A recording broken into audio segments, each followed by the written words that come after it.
This is October the 1st, 2022. It is 9:31 in the morning. I'm currently broadcasting from a backyard here in rural Alabama.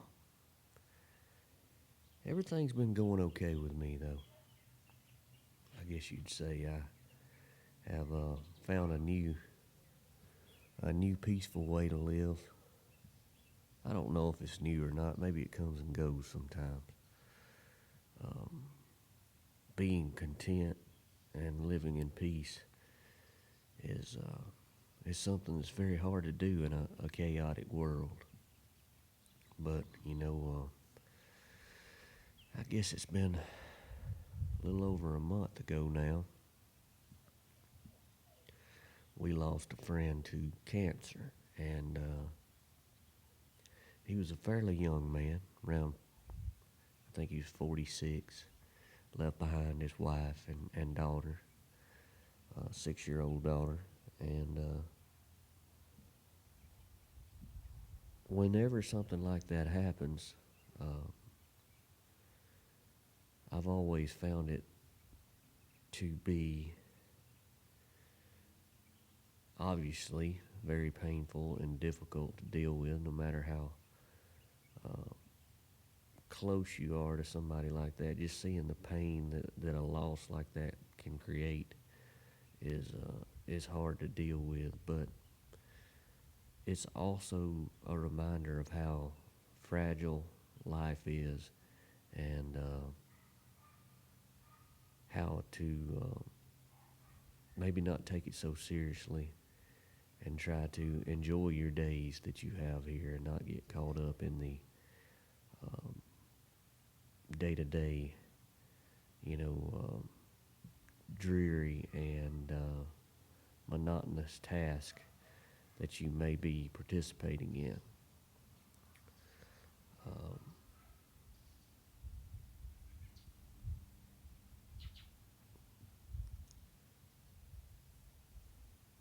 I'm a couple months into being 40 years old now, and as I usually do, building up to my birthday, I was exercising a lot and trying to eat well and stuff like that. And now I have kind of fell into this place of doing assessments on the days. So this in no way is not being disciplined or enabling myself to fall into unhealthy habits, but it's very important to also know your limitations, rest, and realize that I'm over halfway to 80.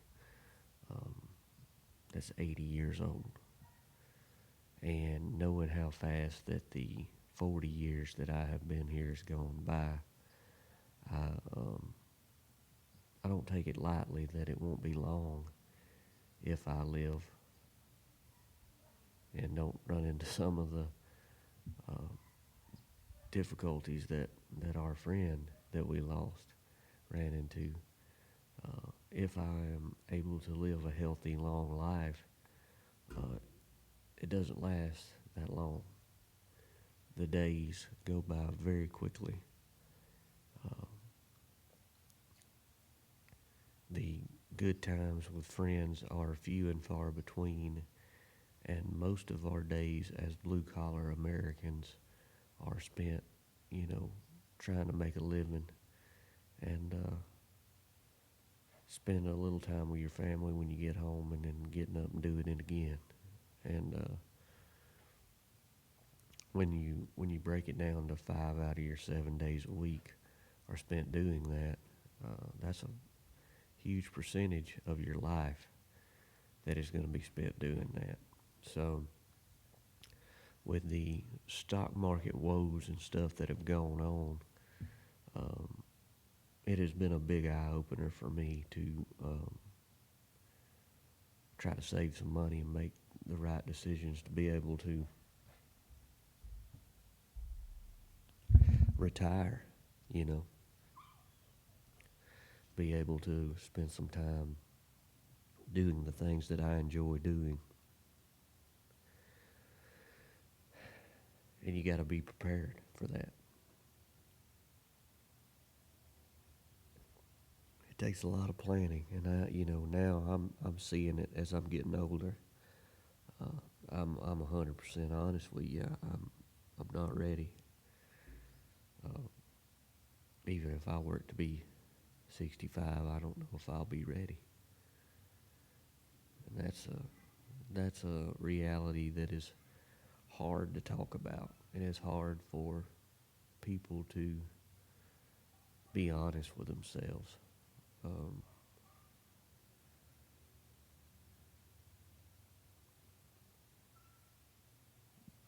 at, at the same time, I can't spend too much time worrying about it because, again, long-term plans can be cut short.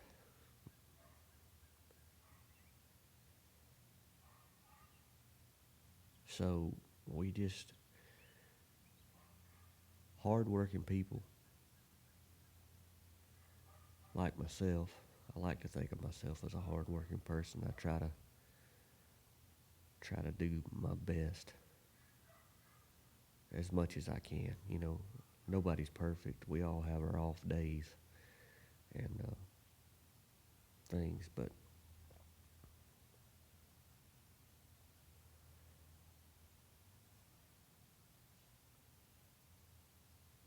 I'm not much of a quitter, and I'm not much of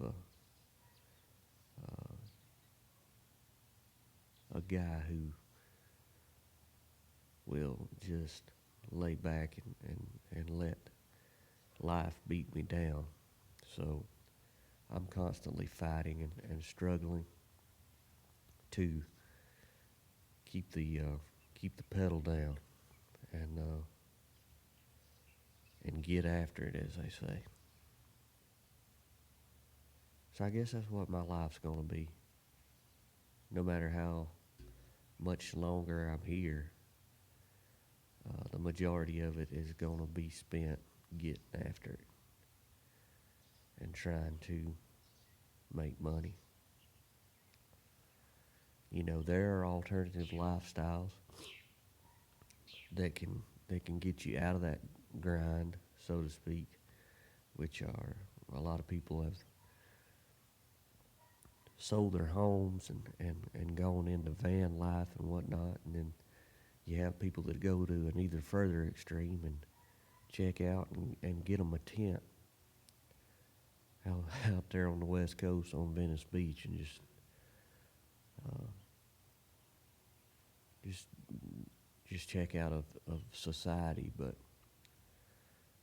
it's not how I was raised. I'm going to continue to fight, continue to work hard.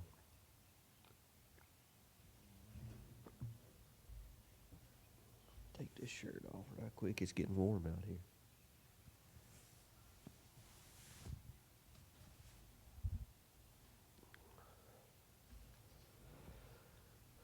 We're in this weird time of year where it gets down to the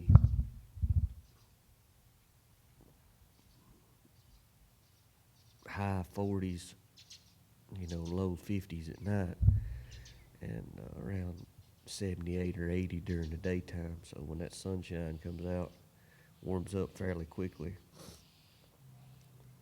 I have had a resurgence of sinus issues, which is something that I've really been blessed to not have problems with for a while. So last weekend I dealt with it and got over it and worked through work this week. And I thought last weekend was predominantly because of sitting out here by the fire pit, but last Friday night. But I didn't have a fire last night, and I woke up stuffy this morning. So hell, I don't know. I am off uh, pharmaceutical uh, drugs, though. I ain't messing with none of that. I don't do any of the stuff that I used to as far as, Claritin and uh, what's the other one? So that's probably good that I can't even remember what it is. I hadn't used it in so long. And that's just a personal choice. I'd rather just deal with whatever um, allergy issues I have compared to taking stuff like that. Um, what else is going on? Been reading a little bit of George Jones' book, I Live to Tell It All, and that and a biography about one of the early blues men, W.C. Handy. And both of those books are very, very enlightening. They do have parallels, those two, even though they're from different cultures and stuff. They grew up remotely around the same time. George is a little younger than W.C. was. But it's interesting to read about their journeys as musicians and to think about the way the world has changed since they came into their places in the respective worlds of music. Um, I realized when I was reading some of George's book, you know, I'm about 6 chapters in, so I'm reading about some of his shenanigans and stuff that he experienced out on the road and obviously contributed to with his bad behavior and drinking and drugging while he was out there as a young man. And it made me reflective on how I think about um, celebrity culture and the way that musicians act when they're young. And, I did this as well when I was young and trying to break into the world of music and stuff. I always thought it was cool to drink and do things to enhance your experience, I guess you would say. But a lot of it was just um, debauchery and bad behavior. And I realized that I have a little bit of resentment. And I noticed this as well. Several months ago, I read a book about Leonard Skinner and their journey and sad, tragic demise, unfortunately. But I have a little bit of resentment to these guys who made it big and had the opportunity to perform on a big stage and really have a life that a lot of people dream of.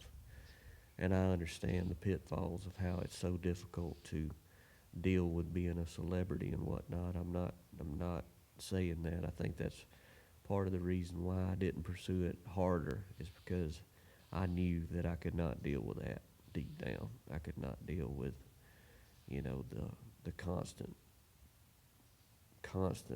uh, self promotion and not being able to have any privacy. That's just not a life that I was wanting to live. But George did a lot of things that was just not okay, and Leonard Skinner as well. I think the thing that really just blew my mind that I thought about was, Skinner died, or the majority of them, Ronnie Van Zant and those people, they died due to the fact that they were riding on an out-of-date uh, private jet, when if they would have been able to behave themselves, they would have been on a commercial airline uh, and, been able to live. And it's a fascinating thought to think about. Um, if Ronnie Van Zant would have lived, how how big Leonard Skinner could have been, because of course, they went on for years with replacement members and whatnot. But he was the heart and soul of that group. And he, you know, but then again, if you take away that spirit of rebellion and debauchery, would the music have been as good? That's also another a counterpoint that you have to think about a little bit. But I had never put the dots together that I do have a little bit of resentment when I see young people throwing away their youth and beauty and gifts, really, God-given gifts to participate in bad behavior is all you can call it. And I'm not trying to say that I'm a 1950s style dad now at all,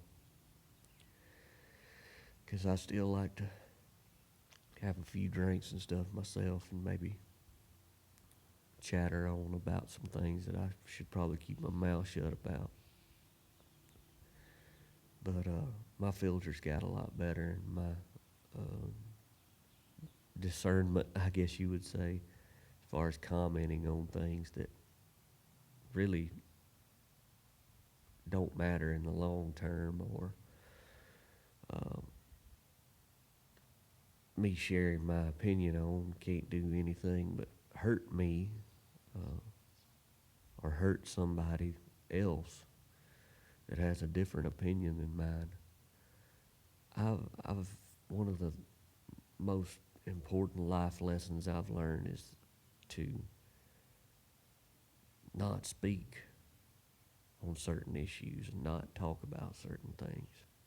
And that's been a hard one. You know, when I was doing my podcast for almost 5 years, I would make a list of things and just talk and just share opinions about all sorts of things. And, you know, I still enjoy this medium. I still enjoy sitting down, hitting the record button, and sharing my thoughts. But there are certain things that I don't think that I'll ever talk about in a public forum or even with my closest friends, just simply because I have learned that some things are best left unsaid. And that's a hard lesson to learn. You know, over the past year, I've been diving into films a little more and watching movies and stuff and reading books over the last few years, and really just enjoying becoming a more cultured person. Uh, One of the things that I had to let go a few years ago was football, and it was a conscious choice because I feel like, as a person who does not watch mainstream television and news, the only way they were getting to me, as far as bringing my morale down and stuff, was via sports. And if you don't believe that something that happens, you don't have to you don't have to look very hard. I mean, turn on ESPN any time of day and watch those people on there talking about various issues that have nothing to do with sports, and that's done on purpose, you know. And I like to drive my own ship, and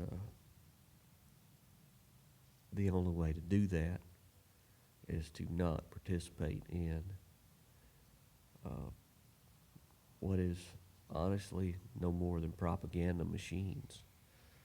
Uh, I think that if you enjoy sports, the most pure way to experience it is to go to your local high school game or watch a college team that is not affiliated with any type of big money situation. And I've contemplated doing that.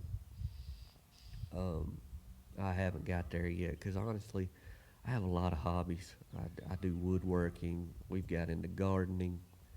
I'm still, a musician, and between that and the reading, and I'm a writer as well. I dabble in that some, and having all these things in a full time job, I was shocked at how easily it was to let sports go, and even more shocked at how I don't miss it. Even this time of year, I don't miss it. And here in Alabama, it really, man, when there's a big game on, this state is yours. You can go anywhere you want to. You can eat out. You can go to any uh, shopping establishment or whatever and have the whole place to yourself because Alabama is a football state. And it's pretty cool to be able to get out and do whatever I want to do on those days now. And the wife and I go explore this beautiful part of the country here. But I guess that's about all I got for this morning. I'm going to shut it down. I got some things I need to do. I'm going to do some little bit of exercising this morning and maybe go to the park and walk around. Enjoy a beautiful, beautiful Saturday morning. And possibly ride up to our local farm up the road here and get us some fresh meat and eggs and yeah, just enjoy the weekend. I hope the wind hadn't affected us too badly. I've got a windscreen on my mic here, and we will see in the post edit. I reckon if y'all want to do anything to help me out as a content creator, just subscribe to joshporter08 on YouTube, or really, if you really want to help me out, drop $1 in the tip jar and join my Patreon. And it's the same thing, joshporter08 at patreon.com. That would be super.